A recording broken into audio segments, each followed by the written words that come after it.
Welcome back, guys. I hope you had a wonderful weekend and that you're off to a great start this week. The last few videos were a little bit on the longer side, so I'm hoping this video this week will be a little bit shorter for you guys. I'm gonna be brutally honest with you guys. I've always said that I'm a bad cook. But the thing is, I only say that because it's easier to say that you're bad at it than actually try at cooking and fail. I think the reality is that this is something we do all the time. We think it's easier to just not try and therefore not fail, but the reality is the biggest failure of all is not trying. The only way for us to succeed in anything in life is through failure. Because of this, I've always disliked the idea of cooking. Up until the last year or so, all I was cooking was peanut butter and jelly or oven pizzas, which you really can't even call that cooking. And then I eventually worked up to making sausage and mac and cheese, and I was proud of myself, which is very sad. But the reality is I'm comfortable and scared of cooking in general, I guess you could say. I was just trying to find something that was fast, easy, and something that pretty much required no or little effort. Then recently, with the added time that I've had because of quarantine, I decided to change it, and that started with trying to eat healthier. And so slowly I kind of changed those eating habits. However, I just started eating the same thing every single day. And I knew it wasn't something I could sustain, or at least sustain joyfully, for an extended period of time. And so I knew I had to make a change. I was literally eating every night for dinner chicken, rice, and green beans for a few weeks in a row. And I was able to do it, but I just realized I was starting to get burned out. And so I had to take a better look at what I was actually doing, why I was doing it, and how I could make changes that would make it more sustainable. A couple weeks ago, I started to start making a new meal every single week. And although I've only been doing it for 2 weeks so far, I've loved it, and it's something I want to continue doing in the future.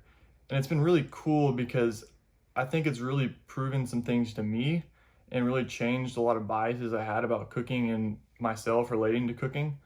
I always thought that it was just something I wasn't capable of because I convinced myself of that.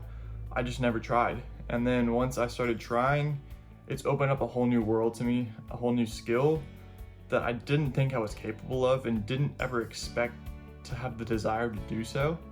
And it gave me a new appreciation for it and a desire to learn more about it. And although it's not efficient per se, and it's not easy, and it's time consuming, it really is.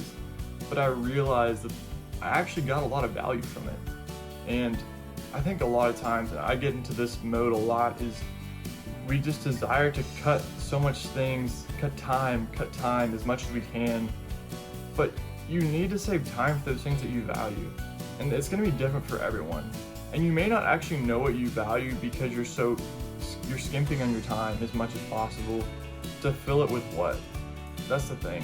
What are we actually filling our time with if it's not something that's valuable? I think so often there's so many things in our life that we don't try or don't do because we think it's a waste of time, or we think we'll fail, or it's just not worth our time. But I think there's a lot more things out there that we should be doing and can be doing that we just choose not to. And there's a lot of value we can get from them personally, and a lot of joy and happiness we can get from them. And so this may not be cooking for you. It's probably not, because I think most people don't think too much about cooking. But for me, it was a little bit more of a challenge and more of something I had to plan for and make a change in my life in. Maybe it's working out, or maybe it's trying some new skill that you've always wanted to learn, but you never found the time for, or you just never could bring yourself to do it. What I encourage you to do is be okay with failures. Like I said in the Simple Habits video, it will take time. I'm by no means a master chef, and I probably never will be, but I can tell you that I'm better than I was yesterday, and I am light years away where I was even a year ago. So I would encourage you to take a holistic look at your life and find out what are some areas where you can invest in building skills, or just invest in some areas that you thought were lacking. What's holding you back?